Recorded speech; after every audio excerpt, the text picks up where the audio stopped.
আসসালামু আলাইকুম, সবাইকে স্বাগত জানাচ্ছি বিডি ফিউজে। আপনাদের সঙ্গে আছি আমি সুরভি দিবা।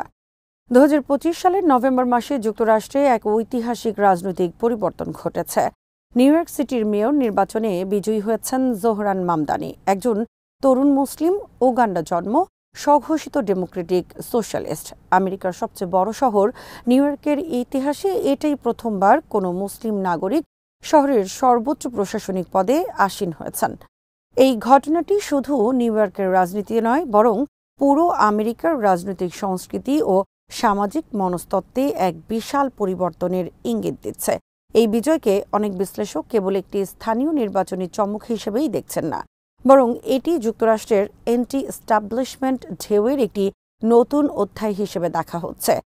স্টাবলিশমেন্ট বলতে এখানে বোঝানো হচ্ছে সেই রাজনৈতিক, আর্থিক ও সাংস্কৃতিক ক্ষমতাধারী গোষ্ঠী যারা দীর্ঘদিন ধরে আমেরিকার নীতি নির্ধারণ ও ক্ষমতার কেন্দ্রে অবস্থান করেছে।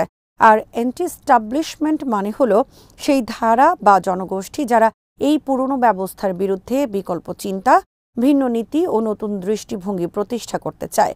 জোহরান মামদানি নিয়ে আরও তথ্য থাকছে ওয়াহিদ ফারুকীর প্রতিবেদনে।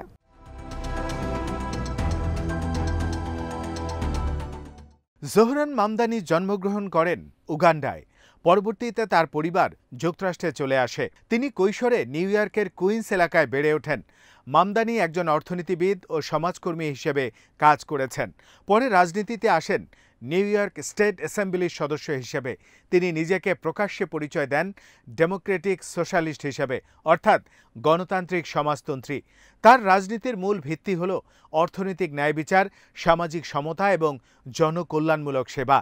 তিনি নিউ ইয়র্কের জনগণের কাছে যে কয়েকটি মূল প্রতিশ্রুতি দিয়েছিলেন সেগুলো হলো বিনামূল্যে পাবলিক ট্রান্সপোর্ট, ন্যূনতম মজুরি বৃদ্ধি, শিশু যত্ন ও খাদ্য সামগ্রীর জন্য নগর সরকারের সহায়তা, শহর পরিচালিত মুদি দোকান এবং বাসস্থানের অধিকার নিশ্চিতকরণ।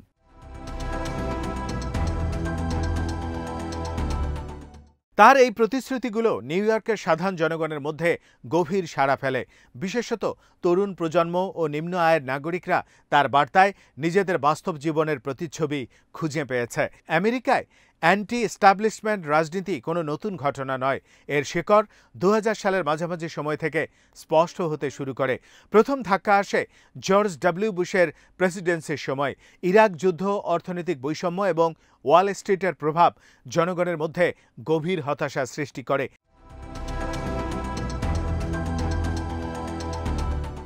এরপর বারাক ওবামা কিছুটা আশার আলো দেখালেও তার শাসনকালে ওয়াশিংটনের ডেমোক্রেটিক কাঠামো বা কর্পোরেট প্রভাব খুব একটা বদলায়নি।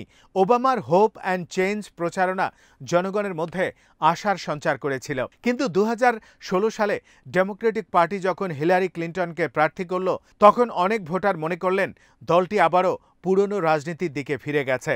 ফলে অ্যান্টি এস্টাবলিশমেন্ট মনোভাব রিপাবলিকান দিকেও প্রবাহিত হয়, যার প্রতীক হয়ে ওঠেন ডোনাল্ড ট্রাম্প, যিনি নিজেকে সিস্টেমের বাইরের মানুষ হিসেবে তুলে ধরেছিলেন। তিনি ওয়াশিংটনের অভিজাত শ্রেণীর বিরুদ্ধে সাধারণ মানুষের ক্ষোভকে রাজনৈতিক শক্তিতে রূপান্তরিত করেন।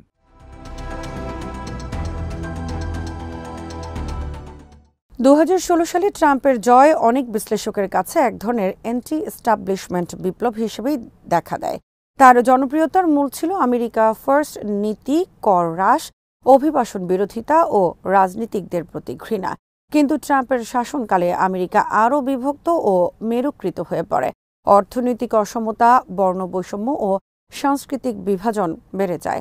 এরপর আসে জো বাইডেনের প্রশাসন। তিনি প্রতিশ্রুতি দিয়েছিলেন স্থিতিশীলতা ফিরিয়ে আনার, কিন্তু তার শাসনকাল অনেকের চোখে একটি বিরতির সময় ছাড়া আর কিছুই নয়। করোনা মহামারী, মুদ্রাস্ফীতি, অভিবাসন সংকট এবং প্রশাসনিক দুর্বলতা সব মিলিয়ে বাইডেন জনগণের আস্থা পুনরুদ্ধার করতে পারেননি। ফলে আমেরিকার সাধারণ মানুষ আবার নতুন বিকল্প খুঁজতে শুরু করে। সেই বিকল্পের দিকেই এগিয়ে আসেন জোহরান মামদানি ও তার মতো তরুণ সমাজতান্ত্রিক নেতারা।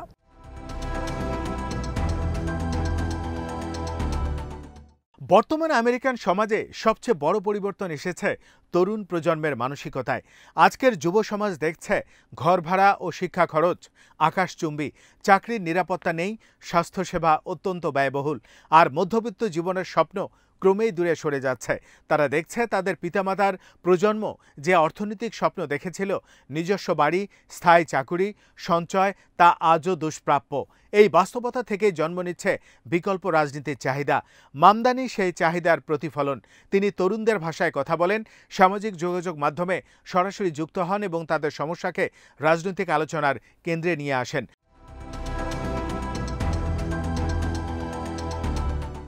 গত এক দশকে আমেরিকান রাজনীতির বামপন্থী ধারা পুনরুজ্জীবিত হয়েছে। বার্নি স্যান্ডার্স এই আন্দোলনের পুরোধা। তার free college, medical for all আন্দোলন মার্কিন রাজনীতিতে সমাজতান্ত্রিক ধারণাকে নতুন করে গ্রহণযোগ্য করে তুলেছে। এরপর আসেন আলেকজান্দ্রিয়া ওকাসিও-কর্টেস, যিনি তরুণ প্রজন্মের কাছে বাম রাজনীতির মুখ হয়ে ওঠেন। তার সরল ও মানবিক সাহসী ভাষা ডেমোক্রেটিক পার্টির প্রচলিত নীতির বাইরে নতুন পথ দেখায়। জোহরান মামদানি এই ধারারই ধারক ও বহনকারী। পার্থক্য শুধু এই যে তিনি নিউ ইয়র্কের মতো একটি মহানগরীর কেন্দ্রে ক্ষমতা দখল করেছেন, যা প্রতীকীভাবে এক বিশাল অগ্রগতি।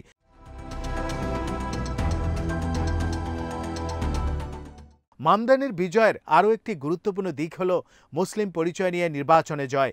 ডোনাল্ড ট্রাম্পের প্রশাসনকালে মুসলিম ব্যান থেকে শুরু করে ইসলামোফোবিয়ার নানা রূপে মুসলিম আমেরিকানদের রাজনৈতিক অংশগ্রহণে বাধাগ্রস্ত হয়েছিল। মামদানি সেই ভয়কে ভেঙে দিয়ে নিউ ইয়র্কবাসীর সামনে প্রমাণ করেছেন যে আমেরিকার রাজনীতি এখন আগের চেয়ে অনেক বেশি বহুত্ববাদী ও অন্তর্ভুক্তিমূলক।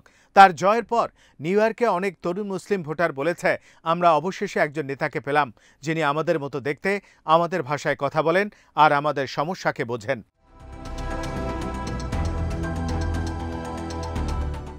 জোহরান মামদানি ও ডোনাল্ড ট্রাম্পের মধ্যে পার্থক্য শুধুমাত্র রাজনৈতিক মতাদর্শে নয়, বরং দুই যুগের আমেরিকার প্রতিচ্ছবি। ট্রাম্প প্রতিনিধিত্ব করেন সেই পুরনো ধনী, সাদা, পুরুষতান্ত্রিক আমেরিকা, যেখানে ক্ষমতা ও অর্থ ছিল সাফল্যের মাপকাঠি।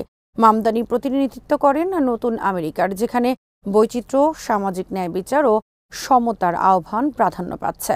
ট্রাম্প মামদানিকে রেডিক্যাল সোশ্যালিস্ট ও ইহুদি বিরোধী বলে আক্রমণ করেছেন। তিনি হুমকি দিয়েছেন, মামদানি জিতলে নিউ ইয়র্ক সিটির তহবিল কেটে দেবেন এবং ফেডারেল সহায়তা বন্ধ করবেন। কিন্তু মামদানি তার জবাবে বলেছেন, নিউ ইয়র্ক একটি অভিবাসীদের শহর, অভিবাসীদের দ্বারা গড়া, অভিবাসীদের দ্বারা চালিত, আর আজ থেকে অভিবাসীদের দ্বারা পরিচালিত। তার এই ভাষণ মুহূর্তেই ভাইরাল হয় এবং আমেরিকান প্রগতিশীল রাজনীতির এক নতুন স্লোগানে পরিণত হয়।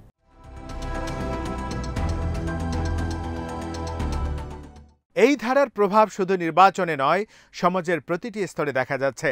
শিক্ষা প্রতিষ্ঠানে তরুণদের মধ্যে সমাজতান্ত্রিক চিন্তার উত্থান, সঙ্গীত ও সংস্কৃতিতে কর্পোরেট বিরোধী বার্তা, সোশ্যাল মিডিয়ায় সামাজিক ন্যায় বিচার ও সমতার আন্দোলন, সবই এই নতুন ঢেউয়ের প্রতিফলন। এই পরিবর্তন ইঙ্গিত করছে যে আমেরিকা আর আগের মতো দুই দলের স্থিতিশীল ভারসাম্যের দেশ নয়, বরং এখন এই দুই ধারার আদর্শিক সংগ্রামের মঞ্চ। একদিকে কর্পোরেট চালিত পুঁজিবাদী কাঠামো, অন্যদিকে জনমুখী সমাজতান্ত্রিক পুনর্গঠন।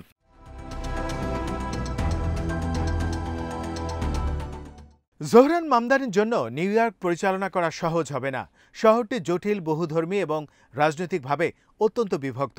চ্যালেঞ্জগুলো হলো ট্রাম্প প্রশাসনের সম্ভাব্য ফেডারেল অর্থনৈতিক চাপ, ব্যবসায়ী গোষ্ঠীর বিরোধিতা, পুলিশ বিভাগ ও প্রশাসনের অভ্যন্তরীণ প্রতিরোধ, মিডিয়া প্রচারণা ও ভুল তথ্যের ঢেউ। তবুও মামদানি বলেছেন, তিনি জনগণের শক্তিকে তার মূল ভরসা হিসেবে দেখেন। তার কথায়, আমরা শুধু ভোটে জিতিনি, আমরা এক ধরনের সংস্কৃতি জিতেছি, যেখানে সাধারণ মানুষের কণ্ঠ আবার শোনা যায়।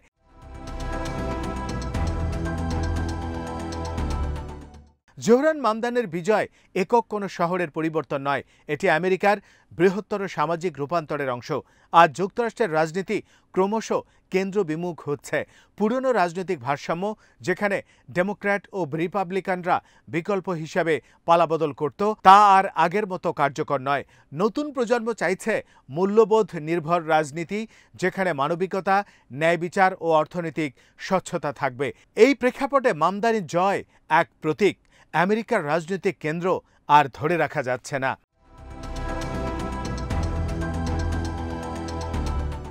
জোহরান মামদানি শুধু নিউ ইয়র্কের নতুন মেয়র নন, তিনি এক নতুন রাজনৈতিক যুগের প্রতীক। তার বিজয় ঘোষণা করছে যে আমেরিকান জনগণ এখন পুরনো ধারা থেকে বেরিয়ে নতুন পথ খুঁজছে।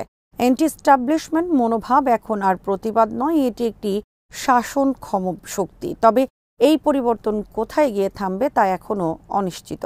এটি কি আমেরিকাকে আরও ন্যায়ভিত্তিক ও সমতাপূর্ণ করবে, নাকি আরও বিভক্ত ও সংঘাতমুখী? সময়ই এর উত্তর দেবে। কিন্তু নিশ্চিতভাবে বলা যায়, নিউ ইয়র্ক আবারও আমেরিকার পরিবর্তনের সূচনাস্থল হয়েছে। আর সেই পরিবর্তনের মুখে দাঁড়িয়ে আছে এক তরুণ অভিবাসী, এক মুসলিম সমাজতন্ত্রী জোহরান মামদানি, যিনি আজ আমেরিকার নতুন ইতিহাসের প্রথম অধ্যায় লিখছেন। আজ এখানেই শেষ করছি। সবাই ভালো থাকুন, সুস্থ থাকুন আর দেখতে থাকুন বিডিভিউজ। চ্যানেলটি ভালো লাগলে সাবস্ক্রাইব করুন। সংযুক্ত থাকুন আমাদের ফেসবুক পেজে। আল্লাহ হাফেজ।